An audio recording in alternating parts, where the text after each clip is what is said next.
C'était une journée qui n'est pas Ouais. encore finie, puisqu'on a un moment d'échange avec nos joueurs du CC Foot, mais quand même, quelle inauguration! Ouais, effectivement, merci à tout le monde. Je crois que le film était vraiment super. J'espère que vous avez toutes et tous passé une bonne journée de lancement, mais c'est pas fini. On va vous proposer effectivement d'échanger avec les joueurs qui nous font l'honneur d'être présents. On peut peut-être leur donner la parole s'ils veulent monter sur scène. Bien sûr. Et ensuite, on aura un pot dans la chapelle, donc au fond de la salle, pour tout le monde, voilà, pour pouvoir échanger dans un cadre un peu plus informel. Donc j'ai déjà fait les remerciements ce matin, je ne vais pas les refaire maintenant. Mais en tous les cas, voilà, c'était une journée de lancement qui en appellera bien d'autres, je l'espère. Et puis, voilà, j'espère vous donner rendez-vous dans un an pour qu'on puisse regarder les premiers résultats du campus. Voilà, merci. Et je propose qu'on accueille les membres de l'équipe de France qui sont là. Merci Thibaut de Martin-Pré. On vous accueille effectivement, messieurs, avec grand plaisir. On va saluer toute l'équipe, qui n'est pas présente, toute l'équipe, mais on a une grande partie de cette équipe qui est présente. Alessandro Bartolomucci, le gardien, Benoît Chevreau, Frédéric Villeroux, qu'on a vu et qu'on a surtout compris qui était vraiment un des grands acteurs de cette victoire. Martin Baron, Hakim Aretski, Michael Miguez, Khalifa Youmé, Tidiane Diakité, Fabrice Morgado, Gaël Rivière, et puis donc la présence de Toussaint V et Charlie Simo. Merci, messieurs, d'être là. Je ne sais pas par qui je commence, Charlie. C'était important, évidemment, d'être en communion pendant ces Jeux paralympiques, et merci pour ces émotions. Comment vous l'avez vécu, cette belle Paralympiade? En tout cas, merci à tous. Merci d'avoir pris du temps pour nous regarder, pour justement partager avec nous ce que nous avons vécu pendant ces Jeux paralympiques. J'aimerais ici, simplement, au nom de tout le collectif, déjà appeler sur scène Thibaut, je ne sais pas où il est. Bien sûr, il est là.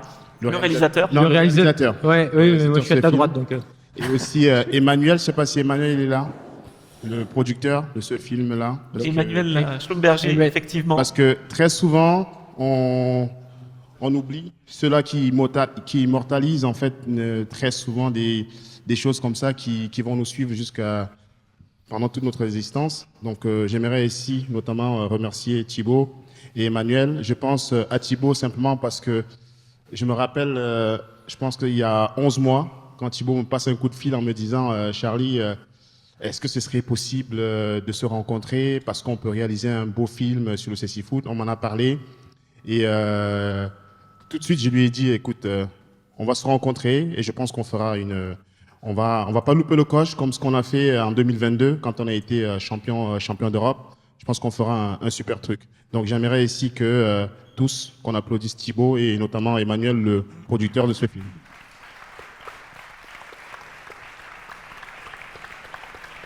Est-ce que vous voulez dire un mot? Thibaut, peut-être Charlie, peut-être on peut donner encore la parole à Thibaut. Tout à l'heure, Thibaut, tu nous as expliqué. En tout cas, avant de donner la parole, j'aimerais aussi beaucoup remercier Emmanuel parce qu'on s'est rencontrés plusieurs fois. Ça n'a pas été simple parce que vous vous rendez peut-être pas compte. Il a fallu avoir des accès pour entrer au village parce que vous avez vu les images du village olympique, c'était pas aussi simple.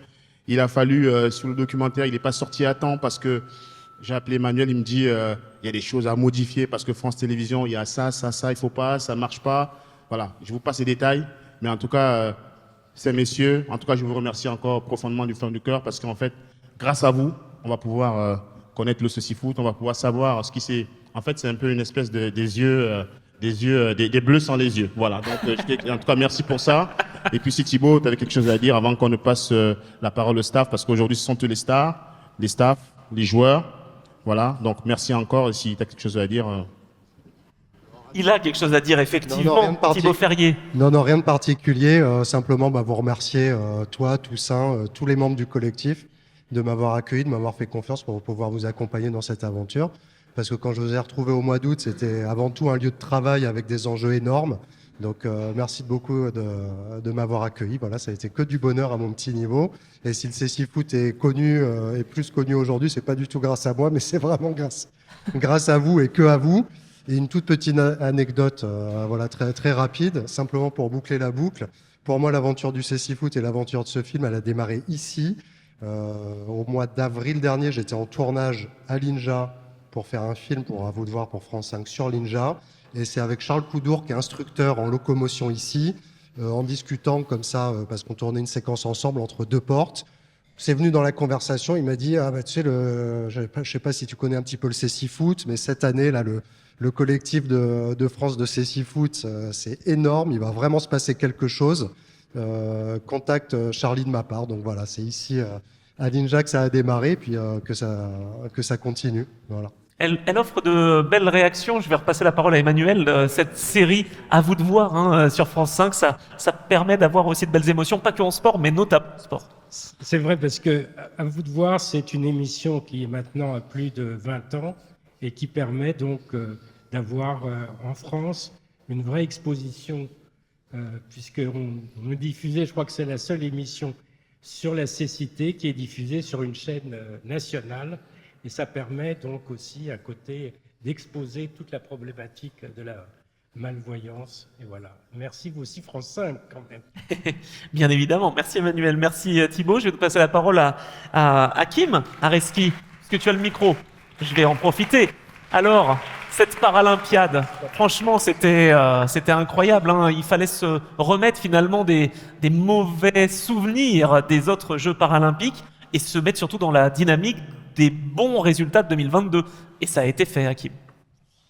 Bonsoir, bonjour tout le monde. Ouais, bien sûr, ça a été fait. On garde généralement que le positif. On ne pense pas forcément à ce qui s'est passé avant en termes d'échecs. Mais c'est vrai qu'en 2022, on rebondit pour la première fois puisque on était champion d'Europe. On est toujours champion d'Europe. Et puis, il y a eu cette longue préparation. Je pense que tout le monde l'a dit, vous l'avez entendu dans le reportage. Il y a eu vraiment une prise de conscience et une responsabilité de tout le monde, du staff, des joueurs, que quelque chose allait se jouer à Paris. Bref, je vais vous passer tout ça. En fait, moi, c'est vraiment quelque chose de spécial d'être ici aujourd'hui, parce que j'ai passé 5 ans comme élève ici.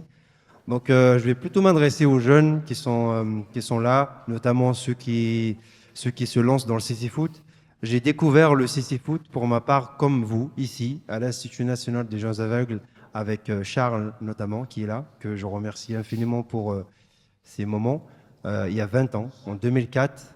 Et en fait, j'ai commencé exactement comme vous, c'est-à-dire la première fois que j'ai touché un ballon de Cécifoot, c'était ici. Et avec beaucoup de préparation, d'entraînement, tout ça m'a appelé pour la présélection en équipe de France. Et puis s'ensuit cette belle aventure avec l'équipe de France jusqu'à ce que vous avez vu il y a cet été avec le sacre donc de champion paralympique. Il y a bien évidemment Gaël, il y a Martin. Martin, il n'est peut-être pas encore là. Gaël est là à côté de moi. C'est une aventure de potes, comme le disait Fred. Mais c'est surtout une aventure d'espoir et de ténacité, je pense. Donc les jeunes qui sont là, allez-y à fond. N'ayez pas peur. Allez. Gaël Rivière. Je vais enchaîner, évidemment. Donc, désormais, comme toute l'équipe, championne paralympique, hein, évidemment, vice-président de la Fédération handisport, avocat, bref, il y a vraiment beaucoup de choses aussi sur ton parcours, sur ton CV. Alors, j'ai bien aimé les paroles que tu nous as données tout à l'heure, j'allais dire, il y a quelques mois. Bon, si on est bon, on va réussir à faire connaître le Cécifoot. Je crois que ça a été pas mal, finalement. Les paroles étaient bonnes. Ouais, parfois on dit des bêtises et parfois on en dit moins. Si je peux me permettre de faire comme Hakim et ne pas répondre à ta question, juste, non, Avec plaisir. pour prolonger son message, j'ai commencé effectivement avec Hakim dans une cour obscure de Linja, un jeudi pluvieux de septembre. Et je me souviens, Hakim, il débutait vraiment, il galérait avec le ballon au début. Et 20 ans après, c'était le meilleur défenseur des Jeux paralympiques, probablement. Donc, je pense que ça veut dire beaucoup de choses. Ça veut dire qu'avec la ténacité, du travail, de la passion, on peut arriver à faire beaucoup de choses. Voilà pour une première chose. Un message aussi aux éducateurs. Vous avez un rôle. Je sais que parfois, il est ingrat. On ne voit pas toujours les résultats de son action, qu'on est enseignant ou éducateur.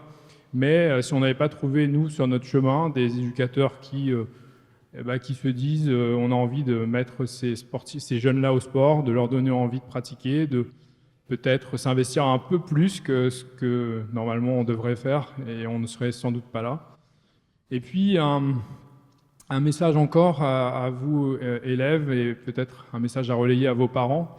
le sport de haut niveau n'est pas antinomique de la carrière professionnelle, des études. Nous avons en équipe de France 8 joueurs non-voyants. Sur ces 8 joueurs, il y a 7 joueurs qui ont un emploi aujourd'hui. Donc c'est un taux d'emploi qui est inégalé dans le monde du handicap. Et ce n'est pas un hasard, je crois. Le sport de haut niveau, c'est aussi apprendre à l'autonomie, c'est aussi apprendre à avoir confiance en soi, c'est aussi réussir à se surpasser parfois. Et donc, gardez ça à l'esprit, ce n'est pas du tout parce que vous ferez du sport de haut niveau ou du sport tout court que vous serez moins bon à l'école, peut-être même bien au contraire. Voilà. Je retente ma chance, je repose une question, il va peut-être répondre à côté encore, Gaël. Mais c'est très inspirant en tout cas, donc tu fais bien de répondre à côté de ma question et je vais quand même reposer. Cette fois, je réponds. Bon, d'accord. Non, mais jouer devant plus de 10 000 personnes, avoir cette reconnaissance au pied de la Tour Eiffel, ça a été quelque chose de galvanisant, le fait de jouer à domicile finalement, et ça vous a aidé? Ouais, en fait, ça aurait pu aller dans les deux sens. On a beaucoup travaillé le fait de réussir à gérer ce surplus de son déjà, parce que 11 000 personnes, ça fait un peu de bruit. Et si on n'est pas préparé, on peut se laisser submerger par ça. On peut aussi se laisser submerger par l'émotion, par la pression, par l'énergie qu'on reçoit en trop forte dose. Nous, on joue d'habitude devant 20 personnes en championnat de France, donc c'est sûr que ça fait une petite différence. Et donc, on a beaucoup travaillé avec Toussaint qui a imaginé des exercices pour nous faire travailler dans des zones d'inconfort sonore avec du bruit autour en entraînement. Et on s'est aussi dit, avant la compétition entre joueurs, ok, on prend le kiff pendant 5 minutes quand on arrive sur le terrain, on prend le kiff du public, on prend l'énergie, et 5 minutes après, on bascule dans notre concentration, on bascule dans notre routine, dans notre répétition de gestes d'échauffement. Et cette routine, le fait d'avoir quelque chose de très réglé, millimétré dans notre échauffement, ça nous a permis de basculer, je crois, peut-être Toussaint me confirmera, mais ça nous a permis de basculer immédiatement grâce à la répétition physique dans l'aspect sportif et de plus être concentré sur autre chose que la performance sportive. Très intéressant en tout cas. Alors avant de passer la parole à Toussaint, je vais passer la parole à Alessandro parce que ça c'est... Ah, il n'est pas là, mince. Je voulais poser la question à Alessandro. Bon, c'est pas grave, je pose la question à Christophe. Poser la question, c'est le coach des gardiens. Oui, voilà, ça va. Non, parce que justement, je voulais revenir sur le fait que les joueurs ont été très importants, évidemment. On a vu Frédéric Villeroux, entre autres, qui a été un des héros, mais toute l'équipe a été vraiment très à l'aise. Mais je voulais parler des gardiens, justement, et le fait que Alessandro a eu une importance capitale dans ses tirs au but, finalement, aussi face à l'Argentine. Ça, c'est important de compter sur les gardiens, alors qu'il, lui, fait partie des valides, finalement, de cette équipe. Mais oui, en fait, tout à fait. Les gardiens, il y avait Alessandro et Benoît, ont été super importants aussi pour les gars, parce qu'ils ont su aussi rassurer. C'était aussi des éléments moteurs, je pense, de l'équipe, par leurs paroles, par le fait dans la communication, de ne pas leur mettre le feu quand il y avait vraiment le feu. Donc, ils ont vraiment été... Ils ont vraiment été super importants pour le groupe. Et puis sur les pénaltys, c'est un travail aussi, c'est pas qu'un coup de chance. Il faut savoir qu'ils ont beaucoup étudié les tireurs et tout, donc tout leur mérite, ça leur revient aussi. Donc entre les deux, c'était une super osmose aussi, et avec les gars. Merci beaucoup pour ces mots.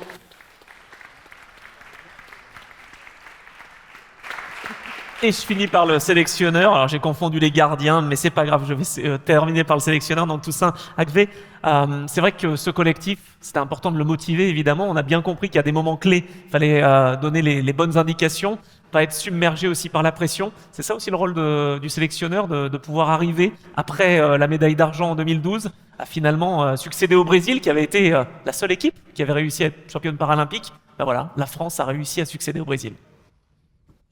Oui, déjà merci, bonjour à tout le monde et merci pour ce moment. Je rejoins toutes les remarques qui ont été faites par tous ceux qui ont parlé avant moi. Aidé par Gaël, je ne vais pas répondre à votre question.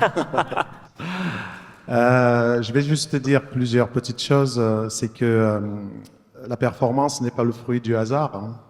C'est le fruit d'un travail. C'est le fruit donc d'une stratégie précise où on emboîte des éléments. Moi, mon rôle, c'est un rôle de chef orchestre ou de cuisinier, où je mets des ingrédients, où j'ajoute un certain nombre de paramètres pour permettre à ce qu'il y ait des réponses qui puissent être exploité pendant la compétition.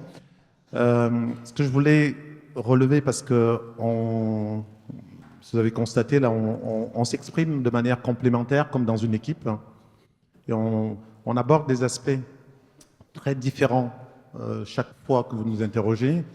Je voudrais, moi, relever un élément qui est important, c'est que d'abord, le CCFoot a été à Paris l'ambassadeur de la cause de la déficience visuelle, de tous ces acteurs qui travaillent, qui se mobilisent dans des directions complètement différentes, la formation, l'insertion, la recherche, l'autonomie, plusieurs aspects qui sont importants dans le quotidien d'une personne déficiente visuelle. J'étais moi le représentant de l'équipe technique qui met en musique donc ces aspects-là. Notre victoire a sifflé le lancement du défi de l'inclusion. Ce qui est important, ce qui va se jouer maintenant sur toutes ces fenêtres qui sont la formation, qui sont le sport, qui sont l'insertion professionnelle. Et Gaël soulignait à juste titre que chacun a son rôle à jouer par les actes, par l'action. Et le quotidien des personnes déficientes visuelles est un quotidien avec un champ des possibles énorme. Le CCFoot a présenté un tout petit peu une des facettes, parce que le rôle, au final, c'est pas la médaille, c'est le fait d'avoir relayé véritablement au second plan la notion du handicap. On regarde les Jeux de Paris avec plus une volonté footballistique qu'un regard d'handicap, et là, tout est gagné sur cette partie-là. Donc, à nous tous, sur le plan sociétal, nous avons à remplir cette mission qui est importante autour de l'inclusion pour que les générations qui arrivent, qu'elles rentrent par le sport ou qu'elles rentrent par d'autres aspects, puissent réussir leur choix et leurs rêves dans la vie. Je termine quand même sur ta question. Ah, quand même. En disant ceci que depuis que je suis donc à la tête, j'ai la chance d'être à la tête de cette équipe de France, avec ces sportifs, il y a eu une progression année après année, avec des performances, d'abord européennes et puis mondiales, donc jusqu'aux Jeux de Londres. Et puis donc j'ai repris l'équipe fin 2018. Juste d'abord un bémol, parce que je suis là pour défendre d'abord mes joueurs toujours, mais je les défends toujours en franchise. Et c'est ce qui fait que l'exigence que vous voyez que j'ai envers eux, qui est une exigence de confiance, ils la respectent toujours. Les Jeux de Tokyo n'ont pas été une contre-performance, contrairement à ce qu'on dit. Les Jeux de Tokyo, avant Tokyo, la France ne s'est pas qualifiée pour les Jeux. Donc la France se qualifie pour les Jeux de Tokyo. Quand je reprends l'équipe de France, on fait une première compétition pour faire un état des lieux sur l'équipe de France. On est 16 équipes, je pense, au championnat du monde, et on finit dernier. C'est-à-dire que la France était 16e au moment où on commence ce projet de remontada. C'est important cet élément-là parce que je sais que c'est mal vécu par le collectif. L'équipe de France a été constamment en progression depuis 2018, constamment en progression. Vice-championne d'Europe en 2012, 8e, de la 16e à la 8e place mondiale. Ce n'est pas une contre-performance, bien au contraire. Championne d'Europe en 2022, et vous connaissez la suite, championne paralympique en 2024. Donc c'est un élément important en respect pour le collectif, de bien positionner les choses dans une dynamique qui est une dynamique franche et réelle.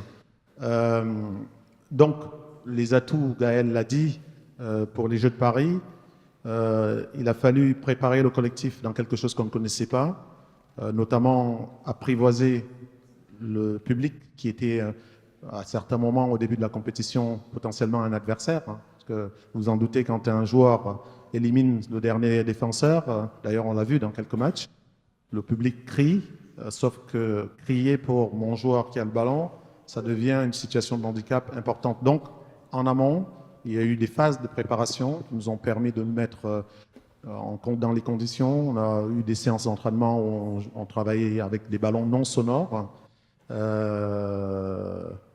Ils m'en voulaient d'ailleurs, les joueurs, à certains moments par rapport à ces éléments-là.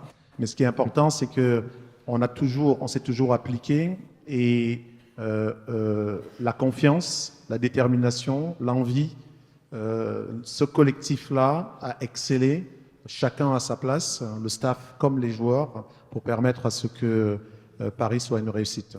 Et tant mieux. Et bravo à eux. Et ça l'a été. Merci beaucoup et bravo. Toussaint Agré et toute l'équipe donc, qui nous a offert vraiment de très très belles émotions. Vraiment, c'est magnifique. Un petit mot peut-être à ajouter? Attendez, juste, il y a Hakim qui voulait partager avec vous quand même la médaille, hein, parce que il faut la voir cette médaille. Hein. Moi, j'allais dire qu'on pouvait aussi la partager après, juste derrière, dans la chapelle, mais partageons maintenant, Hakim. En fait, bon, c'est vraiment dommage parce que il faut vraiment comprendre que c'est un sport collectif. C'est-à-dire que là, la médaille que je vous montre, c'est la médaille de l'équipe de France. C'est pas un sport individuel où personne n'a gagné sa médaille tout seul. On l'a gagné tous ensemble. Là, il n'y a pas tous les joueurs, ils n'ont pas pu venir.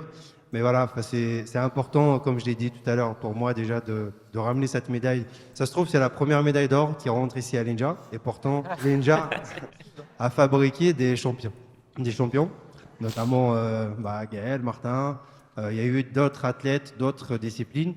Mais je pense que c'est important pour l'INJA de faire appel justement à ces athlètes pour donner espoir aux jeunes qui sont là aujourd'hui. Donc voilà, j'ai la médaille de l'équipe de France ici. Est-ce que le président de l'INJA est ici? Le directeur, ouais. Oui. Alors, il y a le directeur, il y a le président. Je ne sais pas si le président est là, mais... Symboliquement, Ouais. on va vous faire toucher cette médaille. Mais oui, Stéphane arrive et Charles aussi, j'imagine, non? Est-ce qu'il est par là, Charles? On en a parlé depuis tout à l'heure. Le directeur. Il est timide. Donc, symboliquement, puisque l'INJA a fabriqué des champions et qu'il y a eu des graines qui ont été semées, mais surtout qui vont être semées parce que la suite de l'aventure, dans les temps, début 2025, je compte faire engager un projet particulier de pépinière dans l'ensemble des centres pour déficients visuels. Je vous recontacterai par rapport à ça pour semer de nouvelles graines pour la suite de l'aventure. Donc, bravo les champions. Avec grand plaisir. Et voilà, Charles, l'interlocuteur de Thibaut, qui a donc permis aussi de suivre cette belle aventure dans À vous de voir. Voilà. Merci beaucoup, bravo. Et c'est comme ça qu'on va Merci à toi, Thibaut, clôturer. Mais on va évidemment, avant de participer, de partager ensemble un bon moment de convivialité, vous remercier pour cette belle journée et cette inauguration de ce campus Louis Braille. Donc ce 3 décembre 2024, on s'en souviendra évidemment avec de belles choses qui vont avoir lieu. Thibaut de Martin-Prey, effectivement, ça va être le moment de partager aussi. Attends, pardon, vas-y Anthony. Je voulais juste qu'on remercie quand même Anthony, qui a animé toute cette journée. Il est debout sur scène depuis 10h du matin. Voilà. Merci. Anthony fait du commentaire sportif à la télé, Canal+, Eurosport. Voilà, un grand professionnel. Donc encore merci d'avoir animé cette journée. Et avec grand plaisir. Merci beaucoup à vous toutes et tous d'avoir pu être attentifs jusqu'au bout. Je sais que la journée a été longue, ça a été dense, mais voilà, en tout cas, c'était un plaisir de vous accueillir. Et maintenant, on vous encourage, ça va être facile, à vous retrouver vers la chapelle pour tout simplement partager un moment de convivialité. Merci.